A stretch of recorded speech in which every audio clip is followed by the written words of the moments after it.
IMF chief forecasts steady world growth in 2025, continuing disinflation. The International Monetary Fund will forecast a steady global growth and continuing inflation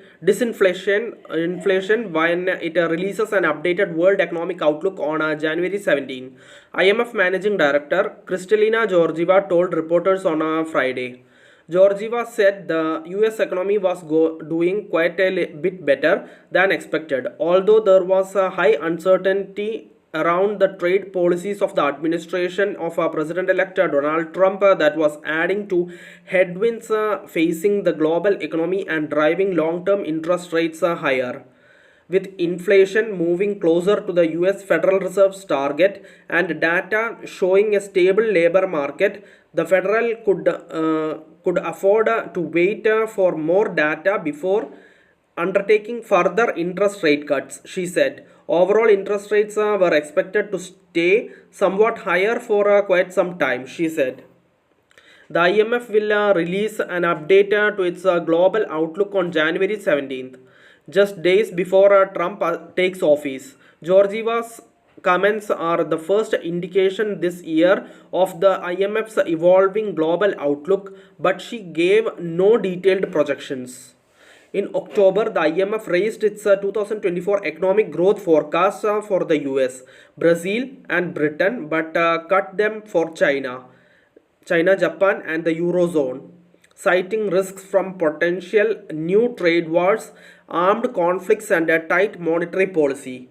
At the time, it left its forecast for 2024 global growth unchanged at the 3.2% projected in July and lowered its global forecast for 3.2% growth in 2025 by 1/10 of a percentage point, warning that global medium-term growth would fade to 3.1% in 5 years, well below its pre-pandemic trend. Not surprisingly, given the size and role of the US economy, there is keen interest globally in the policy directions of the incoming administration, in particular on tariffs, taxes, deregulation, and government efficiency, Georgieva said. This uncertainty is particularly high around the path for trade policy going forward, adding to the headwinds facing the global economy, especially for countries and regions that are more integrated in global supply chains, medium-sized economies, and Asia as a region. Georgieva said it was very unusual that this uncertainty was expressed in higher long-term interest rates even though short-term interest rates had gone down, a trend not seen in recent history. The IMF saw divergent trends in different regions with growth expected to stall somewhat in the European Union and to weaken a little in India, while Brazil was facing somewhat higher inflation, Georgieva said. In China, the world's second largest economy after United States, the IMF was seeing deflationary pressure and ongoing challenges with the domestic demand, she said. Lower income countries, despite reform efforts, were in a position where any new shocks would hit them quite negatively, she said.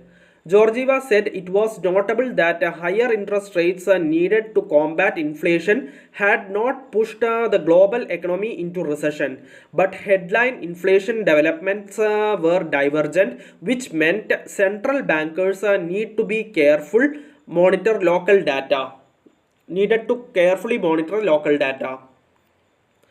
The strong US dollar could potentially result in higher funding costs for emerging market economies and especially low-income countries, she said.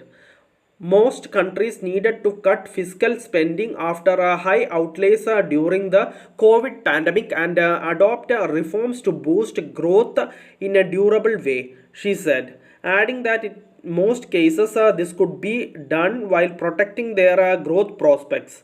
Countries cannot borrow their way out. They can only grow out of this problem, she said, noting that the medium growth prospects for the world were the lowest seen in decades. Thank you for listening. Thank you for watching. Thank you everyone. Bye.